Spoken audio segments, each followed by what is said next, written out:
बिस्मिल्लाहिर्रहमानिर्रहीम। अस्सलामु अलैकुम रहमतुल्लाहि व बरकातुहू। नाज़रीन किराम, आपने अक्सर लोगों से सुना होगा कि नबी करीम सल्लल्लाहु अलैहि वसल्लम ने सारी ज़िंदगी नमाज के लिए आज़ान नहीं दी। वो कौन सी वजह थी कि जिसकी वजह से नबी करीम सल्लल्लाहु अलैहि वसल्लम ने आज़ान नहीं दी?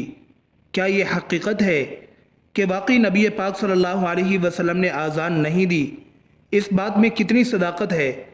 आज की इस वीडियो में तफसील से पहले कुछ अहादीस आज़ान की फ़जीलत के बारे में सिमात फरमाइए।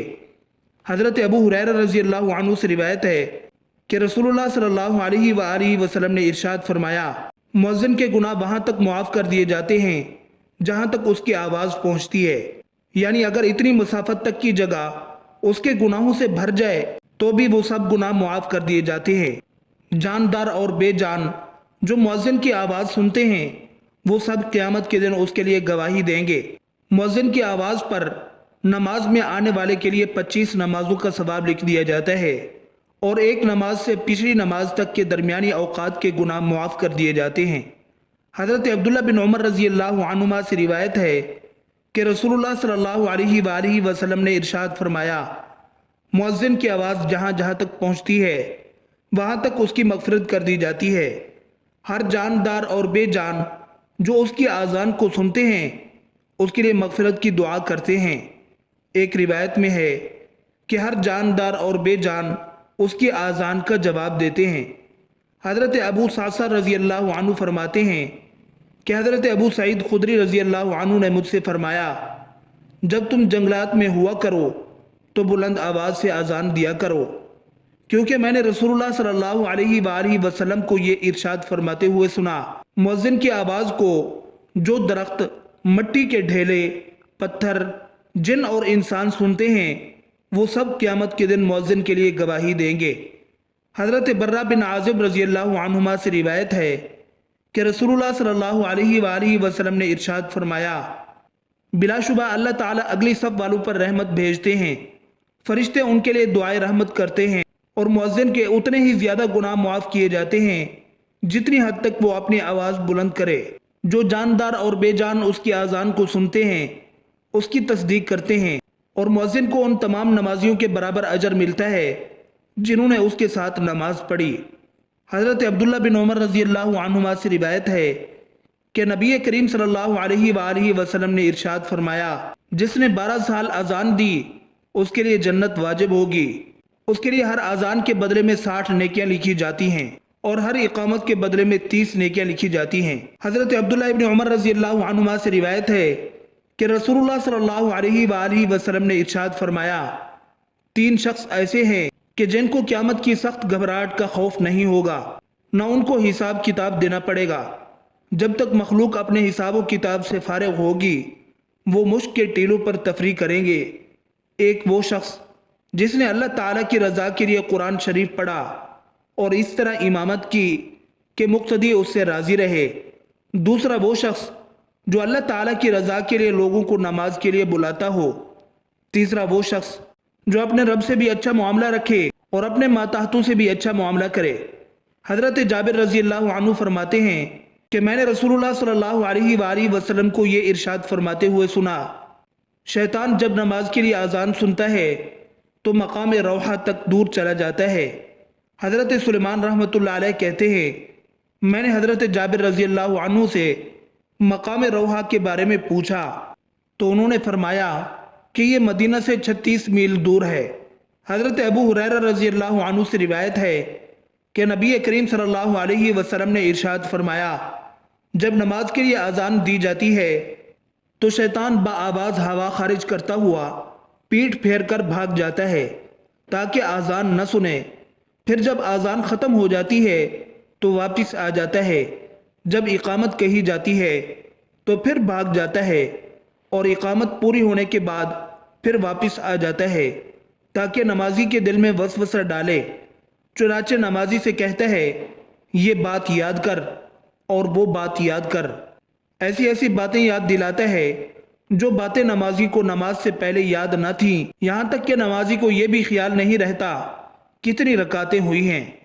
हज़रत अबू हुरैरा रज़ी अल्लाहु अन्हु रिवायत करते हैं کہ رسول اللہ صلی اللہ علیہ وآلہ وسلم نے ارشاد فرمایا، اگر لوگوں کو آذان اور پہلی صف کا ثواب معلوم ہو جاتا اور انہیں آذان اور پہلی صف قرآن اندازی کے بغیر حاصل نہ ہوتی تو وہ ضرور قرآن اندازی کرتے۔ حضرت ابو ہریرہ رضی اللہ عنہ سے روایت ہے کہ ہم رسول اللہ صلی اللہ علیہ وسلم کے ساتھ تھے۔ حضرت بلال رضی اللہ عنہ آذان دینے کھڑے ہوئے۔ جب آذان دے چکے تو رسول اللہ صلی اللہ علیہ وسلم نے ارشاد فرمایا، جو شخص یقین کے ساتھ ان جیسے کلمات کہتا ہے جو مؤذن نے آذان میں کہے وہ جنت میں داخل ہوگا۔ حضرت عبداللہ بن عمر رضی اللہ عنہما فرماتے ہیں کہ ایک شخص نے عرض کیا، یا رسول اللہ صلی اللہ علیہ وآلہ وسلم، آذان کہنے والے ہم سے اجر و ثواب میں بڑھے ہوئے ہیں، کیا کوئی ایسا عمل ہے کہ ہمیں بھی آذان دینے والی فضیلت مل جائے؟ رسول اللہ صلی اللہ علیہ وآلہ وسلم نے ارشاد فرمایا، وہی کلمات کہا کرو جو مؤذن کہتے ہیں، پھر جب تم آذان کا جواب دے چکو تو دعا مانگو، جو مانگو گے وہ دیا جائے گا۔ ناظرین کرام، آخر میں ہم آپ کو بتاتے چلیں، آیا واقعی نبی پاک صلی اللہ علیہ وسلم نے ساری زندگی آذان نہیں دی؟ اس کی کیا وجہ ہے؟ آئیے سماعت فرمائیں۔ واضح رہے کہ آپ صلی اللہ علیہ وسلم سے نفس آذان تو قطعی طور پر ثابت ہے، اس میں کسی کا کوئی اختلاف نہیں، اس لیے کہ سنن ابی داؤد اور جامع ترمذی میں روایت ہے کہ حضرت حسن رضی اللہ عنہ کی ولادت کے وقت نبی کریم صلی اللہ علیہ وسلم نے ان کے کان میں آذان دی تھی۔ باقی آپ صلی اللہ علیہ وسلم سے نماز کے لیے آذان دینا ثابت ہے یا نہیں، اس بارے میں شروع ہی سے ائمہ محدثین میں اختلاف چلا آ رہا ہے۔ ائمہ محدثین کی اس بارے میں دو رائے ہیں۔ نمبر 1، امام محی الدین النووی اور علامہ جلال الدین سیوطی رحمۃ اللہ علیہ وغیرہ ہما کا موقف ہے کہ نبی کریم صلی اللہ علیہ وسلم سے اپنی حیات طیبہ میں دوران سفر نماز کے لیے ایک مرتبہ آذان دینا ثابت ہے۔ ان حضرات کا استدلال و ماخذ جامع الترمذی میں حضرت یعلا بن مروان الثقفی کی روایت ہے۔ علامہ ابن حجر العسقلانی، علامہ زرقانی، امام دار قطنی اور اسی طرح علامہ سہیل رحمۃ اللہ علیہم، یہ حضرات ترک مباشرت الاذان یعنی نبی کریم صلی اللہ علیہ وسلم سے نماز کے لیے آذان کے ثابت نہ ہونے کے قائل ہیں۔ ان حضرات کا کہنا یہ ہے کہ ترک مباشرت الاذان کا مسئلہ نبی کریم صلی اللہ علیہ وسلم کے خصائص میں سے ہے، لہٰذا اب یہ اشکال کہ یہ بات ناممکن ہے کہ نبی کریم صلی اللہ علیہ وسلم نے ایک کام کرنے کا حکم فرمایا ہو اور خود ایک مرتبہ بھی اس پر عمل کر کے نہ دکھایا ہو، یہ سوال باقی نہیں رہتا۔ خلاصہ یہ ہے کہ نو مولود بچے کے کان میں آذان دینا نبی کریم صلی اللہ علیہ وسلم سے قطعی طور پر ثابت ہے۔ باقی نبی کریم صلی اللہ علیہ وسلم سے نماز کے لیے آذان دینے کے بارے میں محدثین کے مابین اختلاف ہے۔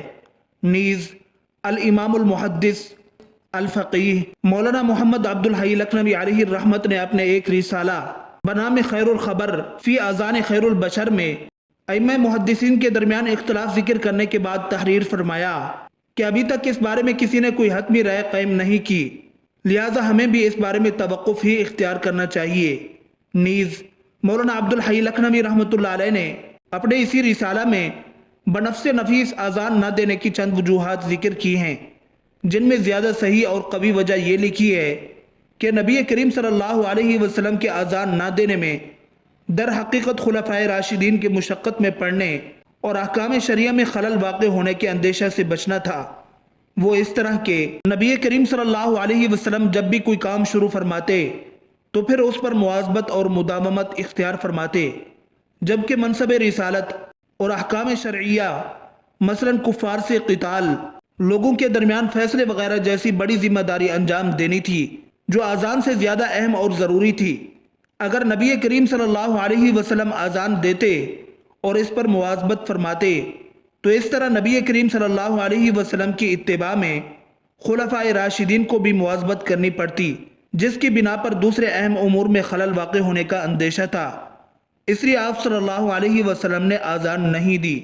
واللہ اعلم بالصواب۔